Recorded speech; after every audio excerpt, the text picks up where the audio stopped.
Break के बाद रुक करेंगे यूपी बुलेटिन की ओर, जिसमें बात होगी बदायूं की, जहां चोरों ने एक साथ 6 घरों को निशाना बनाया है। साथ ही बात होगी बहराइच की, जहां ग्राम पंचायत रंजीत बोझा में पंचायत अधिकारी के बयान से हड़कंप मच गया है। ऐसी तमाम खबरों पर विस्तार से डालेंगे नजर। बदायूं के थाना फैजगंज बेटा क्षेत्र के खेड़ादास गांव में बीती रात अज्ञात चोरों ने सुनियोजित तरीके से अलग अलग मोहल्लों में आधा दर्जन से अधिक घरों को निशाना बनाया और लाखों रुपए के जेवरात, नकदी तथा कीमती सामान चोरी कर फरार हो गए। कई परिवार या तो मजदूरी पर गए थे या शादी समारोह में शामिल थे, जिससे चोरों को आसानी से वारदात करने का मौका मिला। घटना के बाद पूरे गांव में भय का माहौल है और ग्रामीणों ने पुलिस की रात्रि गश्ती पर सवाल उठाए हैं। लगातार बढ़ रही आपराधिक घटनाओं के बीच पुलिस मामले की जांच में जुटी हुई है और चोरों की तलाश कर रही है। मेरा नाम अमरपाल है, पिताजी का नाम नथुलाल है। मैं शादी में गया हुआ था, फिर उसके बाद में मैं लौटा। जब सुबह को उठे थे सब लोग, तो देखा तो ये सामान फैला हुआ पड़ा था, ताले बुले टूटे हुए पड़े थे। क्या क्या चोरी हुआ? चोरी इसमें पीतल के बर्तन थे और एक हमारी भाभी की जंजीर थी, उसमें एक अंगूठी बता रही है और पैरों की पंजेबें वगैरह जेबी हैं।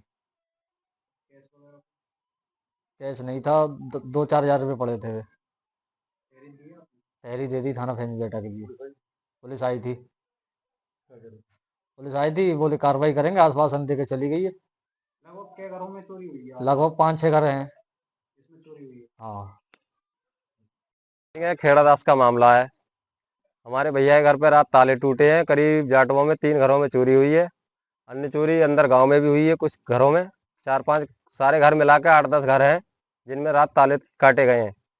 उसमें ये हमारे लिए पता नहीं चल रहा क्या सामान गया क्या नहीं गया है। उन्हें जिनका घर है सूचना कर दी है, वो आ रहे होंगे, वो देखकर बताएंगे क्या सामान गया क्या नहीं गया। पुलिस आई थी? पुलिस आई थी, 2 पुलिस वाले आए थे, वो जांच करके चले गए। एप्लीकेशन वगैरह तहरीर अभी किसी ने दी नहीं है। वो आ जाएंगे, वो ही देंगे, वो सामान बताएंगे जांच करके अपने ढूंढ के क्या गया क्या नहीं गया। हमें ऐसे कुछ कह नहीं सकती। सब क्या घरों में चोरी हुई है? सब घर 3 घर करीब जाटवों में है और 3-4 घर अंदर गांव में सुने जा रहे हैं। 8 घर 7 घर सुने जा रहे हैं हमारे एक गांव में। रमेश है, ग्राम खेड़ादास। और चोरी हो गई था। मैं जो घर पे सो रहा था, यहाँ से चला गया। जो दो चीजें, 2 अंगूठी गई चांदी की, एक पेंडल चांदी का, और 2-3 किलो घी था, और जो कुछ कपड़े लेते थे। 11,000 रुपया थी। तहरीर दी थी थाने में? तहरीर दी थी। पुलिस क्या कह रही थी? हाँ, पुलिस ने तहरीर ली थी। पुलिस आई है? पुलिस भी आई, क्या कह रहे थे? 12 नंबर 112 नंबर भी आई, और थाने की गाड़ी भी आई, थाने पुलिस आई। और एक घर में 9 घर लुटे हुए हैं। 9 घर लुटे हैं? 9 घर लुटे हैं आज अपने गाँव लुटे में। हैं, चोरी हुई है? चोरी हुई है। हाँ, चोरी लुटा हुई एक ही बात। ताला तोड़े हैं।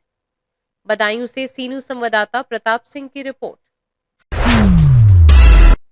बहराइच के नवाबगंज विकासखंड अंतर्गत ग्राम पंचायत रंजीत बोझा में पंचायत अधिकारी पर रिबोर कार्य के नाम पर लाखों रुपए की अनियमित निकासी का गंभीर आरोप लगा है। ग्रामीणों का कहना है कि कार्य या तो नहीं हुआ या मानक के अनुरूप नहीं किया गया, जबकि पंचायत अधिकारी ने कथित तौर पर कहा कि जो करना हो करो, जो लिखना हो लिखो, मेरा कोई कुछ नहीं कर सकता। मामले के सामने आने के बाद ग्रामीणों और जनप्रतिनिधियों ने उच्च स्तरीय जांच की मांग की है और संबंधित अभिलेखों की समीक्षा कर दोषी पाए जाने पर सख्त कार्यवाही की अपील की है। शिकायत उच्चाधिकारियों तक पहुंच चुकी है और जल्द ही जांच के आदेश जारी होने की संभावना है। बहराइच से सीनू संवाददाता नईम खान की रिपोर्ट।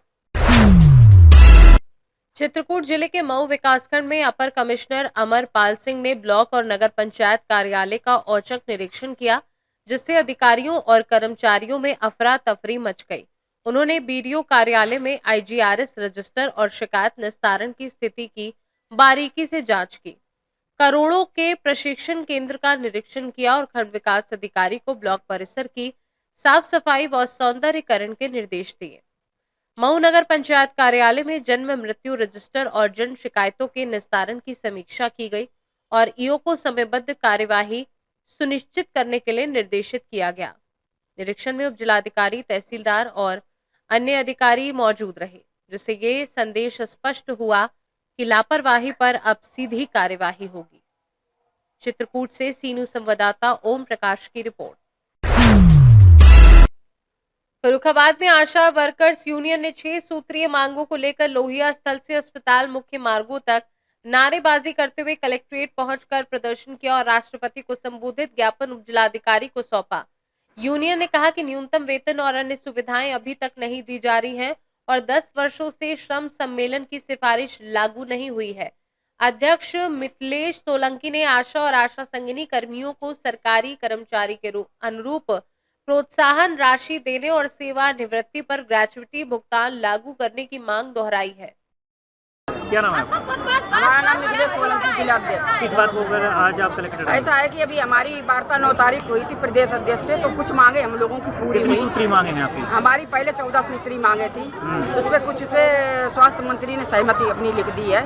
तो इसके बाद में हमारा जो अब राज्य कर्मचारी का दर्जा है वो हमारा केंद्र सरकार से है, तो हमारी केंद्र सरकार से लड़ाई है कि हमें राज्य कर्मचारी का दर्जा दें और हमारा एक निश्चित वेतन करें। अभी हमारा मानदेय की 10,000 की बात चल रही है, हमारा एक निश्चित वेतन करें। हमें मतलब टुकड़ों में पैसे नहीं चाहिए। हमारा वाउचर पे हमें चाहे 50,000 रुपये मिले, लेकिन आशा के पास तक नहीं आते हैं। वो आते आते अगर हम 10,000 का भरेंगे तो हमारे पास 4,000 रुपये आएंगे, बाकी मेरे पैसे पता नहीं लगते कि कहाँ चले जाते हैं हम लोगों के। और हमारी एक स्वास्थ्य मंत्री से ये भी बात हुई थी, वार्ता हुई थी हम लोगों की, हमारे प्रदेश अध्यक्ष की, कि हम लोगों का जो 8 मतों का पैसा है जो उस पे वाउचर पे हमारे है, हम लोग वही काम करेंगे, फालतू का काम हम लोग नहीं करेंगे। उसके लिए हमारे ऊपर ना अधिकारी प्रेशर बनाए ना सरकार प्रेशर बनाए, क्योंकि आयुष्मान कार्ड का प्रेशर बनाया जा रहा है जिसका हमको आज तक 5 रुपया नहीं मिला है। तो बताइए हम लोग हम आशा कैसे फ्री में काम करें? फ्री में कोई काम करता है? अगर अधिकारी और सरकार फ्री में काम करे, वेतन अपना बंद करा दे, तो आशा भी अपना वेतन बंद करके तो फ्री में काम करेगी, वरना आशा फ्री में काम कोई नहीं करेगी। अभी आपका वेतन कितना है? अभी हमारा फर्रुखाबाद से सीनू संवाददाता आदेश कुमार शर्मा की रिपोर्ट। फर्रुखाबाद में भारतीय किसान यूनियन टिकैत के कार्यकर्ताओं ने कलेक्ट्रेट घेरकर प्रदर्शन किया और नारेबाजी की। उनका मुख्य दावा था कि लिंक एक्सप्रेस परियोजना में किसानों की जमीन के भुगतान में सर्किल रेट पर्याप्त नहीं है और इसे बढ़ाकर किसान को 4 गुना मूल्य दिया जाए। जिलाध्यक्ष अजय कटिहार के नेतृत्व में सैकड़ों कार्यकर्ताओं ने कहा कि तीनों तहसीलों में अलग अलग सर्किल रेट है और उपजाऊ भूमि के अनुसार उचित मूल्य भुगतान किए बिना आंदोलन जारी रहेगा। क्या नाम है आपका? अभिषेक वाजपेयी। किस बात को लेकर आज आप लोग कलेक्टर में? हम लोग जो है राष्ट्रीय स्वास्थ्य मिशन संविदा कर्मचारी संघ की तरफ से आए हैं और लगभग पिछले 6 महीने से एक जो पोर्टल लागू हुआ है स्पर्श पोर्टल, उसके माध्यम से हम लोगों को सैलरी मिलती है। तो उसके कारण लगभग 3 महीनों से हम लोगों की सैलरी अभी तक जिले में नहीं। कितना वेतन है आपका? हम सब अलग अलग कैटेगरी की वेतन है, कोई 10,000 का भी है, कोई 8,000 का भी है, कोई 20,000 का भी है, कोई 50,000 का भी है। अच्छा, कितनी सूत्री मांगे हैं आपकी? मांगे हमारी केवल ये है कि हमको सबसे पहले वेतन मिले समय टाइम से जो हमारे जो है साधन प्रशासन ने तय कर रखा है कि प्रत्येक माह की 5 तारीख तक सभी एनएसएम संविदा कर्मियों के खाते में उनकी सैलरी आ जानी चाहिए। हमारी मांग यही है कि हमें समय से वेतन मिले। अभी आप जिलाधिकारी एसडीएम साहब से मिले तो उन्होंने आपको क्या आश्वासन दिया है? उन्होंने कहा ठीक है, आपने जो हमें ज्ञापन दिया इसको हम आगे तक अवगत करेंगे और हम भी यही चाहते हैं आपको वेतन समय से मिले।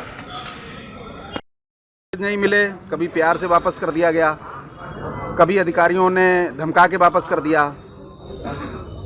किसान यूनियन एक धरना प्रदर्शन का जरिया बन गई है। मांगे आपकी बहुत हैं, क्रियान्वित कितनी हुई? देखिए, क्रियान्वित की बात कर दे तो लिंक एक्सप्रेस वे में जब हमने आंदोलन किया था तो तीनों कटों पर ज़मीनें छोड़ी गई, कट संशोधित किए गए।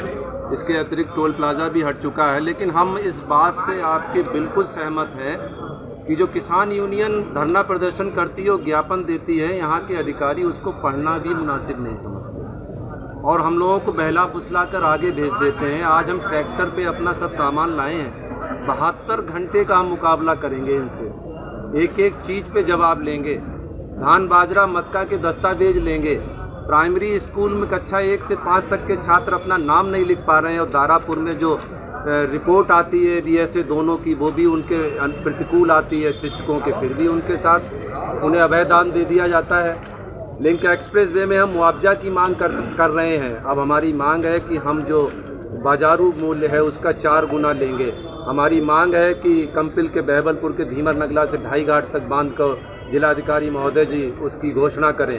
हमारी आलू के ऊपर मांग है कि आलू का भाव बढ़ाया जाए। हमारी फर्रुखाबाद से सीनू संवाददाता आदेश कुमार शर्मा की रिपोर्ट।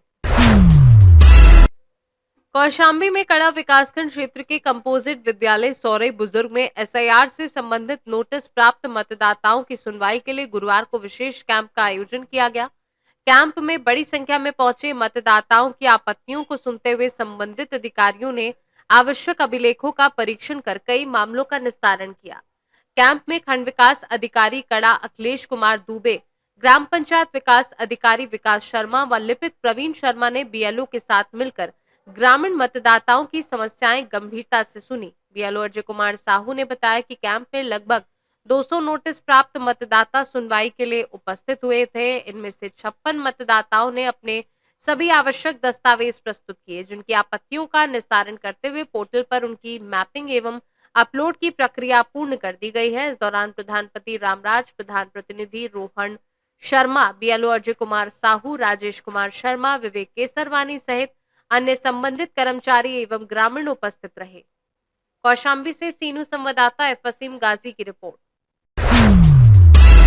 ललितपुर में अवैध खनन के खिलाफ प्रशासन ने सख्त कार्यवाही करते हुए ग्राम खजुरिया और मिर्चवारा पट्ट सेमरा रोड के पास खनन में संलिप्त गुलाब कुशवाहा और संबंधित जमीन मालिक को नोटिस जारी किया है।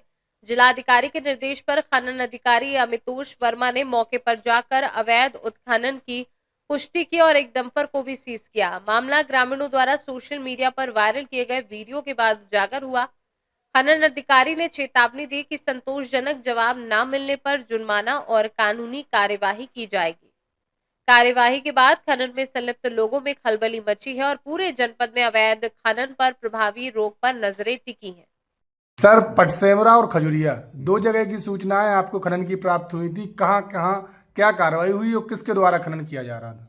पटसेमरा गांव में जो खनन की सूचना प्राप्त हुई थी उसमें सबसे पहले हमने निरीक्षण किया था। तो प्रथम दृष्टया हमें उसमें खनन जो किया गया था तो उसमें किसी ने कोई दस्तावेज प्रस्तुत नहीं किए थे और जिससे वो अवैध खनन की श्रेणी में आता है। फिर हमने विभाग की टीम बना के एक उसका संयुक्त सर्वेक्षण भी करवाया था जिसमें उसकी मात्रा वगैरह का कैलकुलेशन किया गया है। तो उसमें अवैध खनन करने वाले गुलाब चंद खजूरिया और जिसकी ज़मीन है उन दोनों को नोटिस जारी किया गया है की तरफ से। सर, उसका डंपर भी मौके से उस डेट में बंद किया गया था। उसके 2 दिन बाद सर खजुरिया में सूचना प्राप्त हुई थी, वहाँ पे आपके खनिज इंस्पेक्टर पहुंचे थे, वहाँ क्या कारण है? उसमें भी अभी हम लोग टीम बना के जाँच करेंगे और जैसा भी रहेगा उस। ललितपुर से सीनू संवाददाता विकास सोनी की रिपोर्ट। यूपी बुलेटिन में फिलहाल के लिए इतना ही। बने रहिए सी न्यूज़ भारत के साथ। हर खबर आपके साथ, आपके हाथ।